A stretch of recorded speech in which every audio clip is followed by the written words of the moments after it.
മഞ്ജുഷ്. ശരിയാണ്. സുരേഷ് ഗോപിയും രാജീവ് ചന്ദ്രശേഖറും കേരളത്തിൽ BJPക്ക് 2 സീറ്റിന്റെ ലീഡ് ഉണ്ടാക്കി കൊടുത്തിരിക്കുകയാണ്. അതേസമയം ആലത്തൂർ മന്ത്രി കെ രാധാകൃഷ്ണൻ LDFന് പിടിവള്ളിയായി മാറുന്നു. 1 സീറ്റിൽ ലീഡ് ചെയ്യുകയാണ് LDF. പക്ഷേ UDF തരംഗം കേരളത്തിൽ ആഞ്ഞടിക്കുന്നു എന്ന കാര്യത്തിൽ യാതൊരു സംശയവും ഇപ്പോഴില്ല. ദേശീയ തലത്തിൽ അടൂർ പ്രകാശിന്റെ ലീഡ് കുറയുന്നുണ്ട്. ഏതായാലും ആറ്റിങ്ങലിൽ നിന്ന് 64,000 രാഹുൽ ഗാന്ധിയുടെ ഭൂരിപക്ഷം.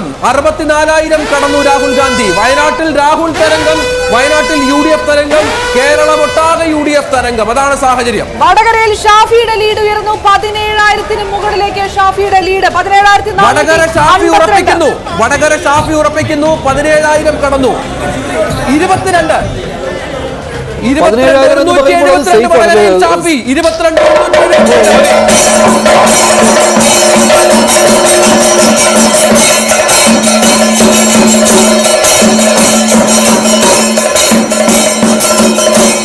വടകര UDF കരയായി മാറുന്നു. KK ശൈലജ പരാജയപ്പെടുന്നു. ഷാഫി പറമ്പിൽ വലിയ മേധാവിത്വം നേടുന്നു.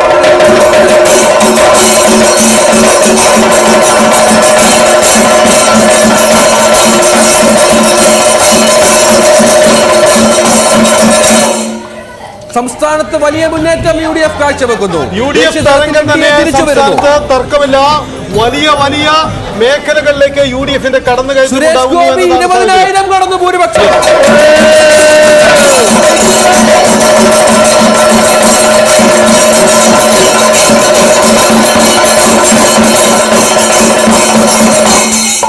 ചാലക്കുടിയിൽ ബെന്നി ബെഹനാന്റെ ലീഡ് 12,067 വോട്ടുകളായി ഉയർന്നു. അങ്ങനെ ചാലക്കുടിയും UDF പക്ഷത്തേക്ക്. ഇനിയിപ്പോൾ നോക്കേണ്ടത് തിരുവനന്തപുരം, അതുപോലെ തന്നെ മാവേലിക്കര, ആലത്തൂർ എന്നീ മണ്ഡലങ്ങളാണ്.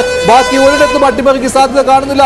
കണ്ണൂരിലും കെ സുധാകരൻ സേഫ് ആവുകയാണ്. 10,000 വോട്ടുകളിലേക്ക് അടുത്തേക്ക് വന്നുകൊണ്ടിരിക്കുകയാണ് ലീഡ്. വേറെ സ്ഥലത്ത് എവിടെയാണ് കാര്യം? ലീഡ് നിലയിൽ തിരുവനന്തപുരത്ത് മാത്രമാണ് 1000-ൽ താഴെ ലീഡുള്ളത്. 1000-ൽ താഴെ ലീഡുള്ളത് മാവേലിക്കരയിലുണ്ട്. മാവേലിക്കരയിൽ എന്ത് സംഭവിക്കുന്നു? മാവേലിക്കരയിൽ 1021ലേക്ക് സുരേഷിന്റെ ലീഡ് വർദ്ധിച്ചിട്ടുണ്ട്. മാവേലിക്കരയിൽ 1021 ലീഡ് കൂടുന്നു. രാജീവ് ചന്ദ്രശേഖർ 1150 വോട്ടുകൾക്ക് മുന്നിൽ. തിരുവനന്തപുരത്ത്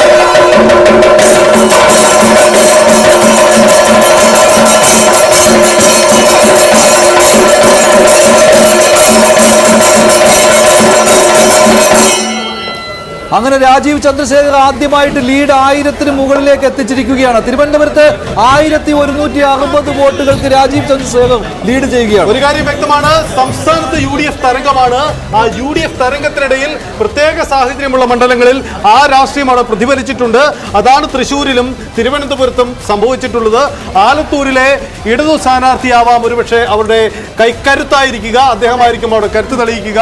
മറ്റിടങ്ങളിലെല്ലാം പൊതു UDF രാഷ്ട്രീയം പ്രതിഫലിച്ചു എന്ന് വേണം ഇതുവരെയുള്ള സൂചനകളിൽ നിന്നും. തൃശ്ശൂരിൽ NDAക്ക് 1,06,774 വോട്ടുകൾ, LDFന് 85,675, UDFന് 75,988. കെ മുരളീധരൻ 3-ാം സ്ഥാനത്താണ് ഇപ്പോഴും തൃശ്ശൂരിൽ. 75,980 വോട്ടുകൾ മാത്രം വാങ്ങി. ആരുടെയൊക്കെ തലയുരുളും? UDFൽ ആരൊക്കെ അച്ചടക്ക നടപടി നേരിടും? ആരുടെ പ്രഭാവമാണ് മുരളീധരനെ 3-ാം സ്ഥാനത്തിലേക്ക് എത്തിച്ചത്? പത്മജ വേണുഗോപാൽ അടക്കം തൃശ്ശൂരിൽ ചർച്ചയാവുകയാണ്. അങ്ങനെ തൃശ്ശൂരിൽ 3-ാമതായി മാറിയിരിക്കുകയാണ് കെ മുരളീധരൻ.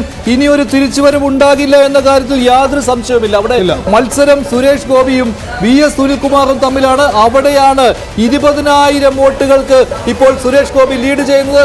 അതിൽ നിന്ന് പിന്നോട്ട് പോക്കുണ്ടാവുകയില്ല എന്ന കാര്യത്തിൽ യാതൊരു സംശയവുമില്ല. അങ്ങനെ സുരേഷ് ഗോപി തൃശ്ശൂരിൽ വിജയിയാകാൻ പോവുകയാണ്. മഞ്ജുഷ, ഈ തൃശ്ശൂർ മണ്ഡലത്തിൽ സുരേഷ് ഗോപിക്ക് അനുകൂലമായ ഒരു വേവ് ഉണ്ട് എന്നത് വളരെ പ്രകടമാണ്. അതുകൊണ്ട് ഇനി ഏതെങ്കിലും പ്രത്യേക മേഖലയിലേക്ക് കടന്നുപോയി സംശയമാണ്. കാരണം മാത്രമല്ല ഇവിടെ കെ മുരളീധരന്റെ വോട്ടുകളിൽ അത്രയും പിന്നോട്ടടി ഉണ്ടായിട്ടുണ്ട്. അത് ഒന്നുകൂടി നോക്കണം. കാരണം ഈ ക്രോസ് വോട്ടിംഗ് ഉണ്ടെങ്കിൽ അവസാനം വരുമ്പോൾ എന്തെങ്കിലും ഒരു പക്ഷെ ഇതൊരു വലിയ ലീഡാണ്. തൃശ്ശൂരിൽ വലിയ ലീഡിലേക്ക് സുരേഷ് ഗോപി പോയിരിക്കുകയാണ്. 20,003 തൃശ്ശൂർ സുരേഷ് ഗോപി പോകുന്നു. നേരത്തെ പറഞ്ഞത് ആലത്തൂർ മാത്രമാണ് ഇപ്പോൾ LDFനൊപ്പമുള്ളത്. സംസ്ഥാനത്ത് ആലത്തൂർ മണ്ഡലത്തിൽ മാത്രം LDFന് ഇപ്പോൾ ലീഡുണ്ട്. അവിടെ കെ രാധാകൃഷ്ണൻ, സംസ്ഥാനത്തെ എക്സൈസ് മന്ത്രി കെ രാധാകൃഷ്ണൻ അവിടെ ലീഡ് ഉയർത്തുന്നുണ്ട്. തിരുവനന്തപുരത്ത് 1160 വോട്ടുകൾക്ക് രാജീവ് ചന്ദ്രശേഖർ മുന്നിലാണ്. ആലത്തൂരിൽ 6200 വോട്ടുകളാണ് ഇപ്പോൾ ഈ പറഞ്ഞതുപോലെ രാധാകൃഷ്ണൻ ഉള്ളത്. അപ്പോഴും 10,000 കടക്കുന്നില്ല.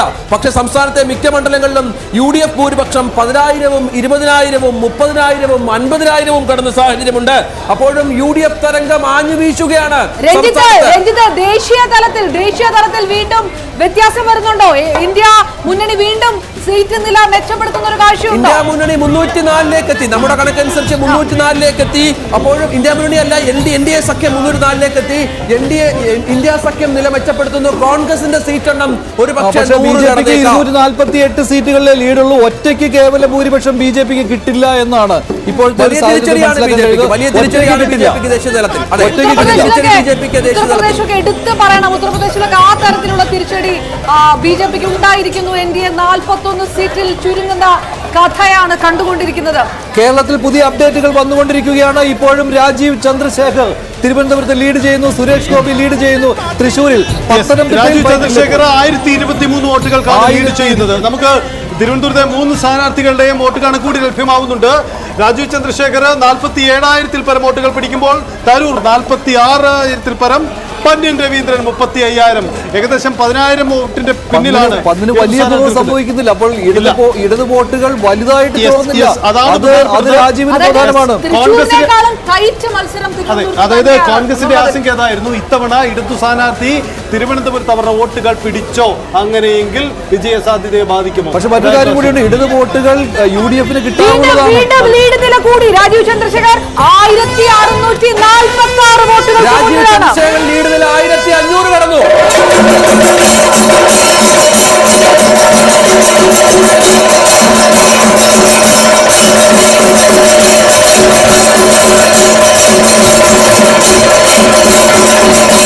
തിരുവനന്തപുരത്തും തൃശൂരിലും BJP ലീഡ് നേടുന്നു. തൃശൂരിൽ ഏതാണ്ട് ഉറപ്പിച്ച മട്ടാണ്.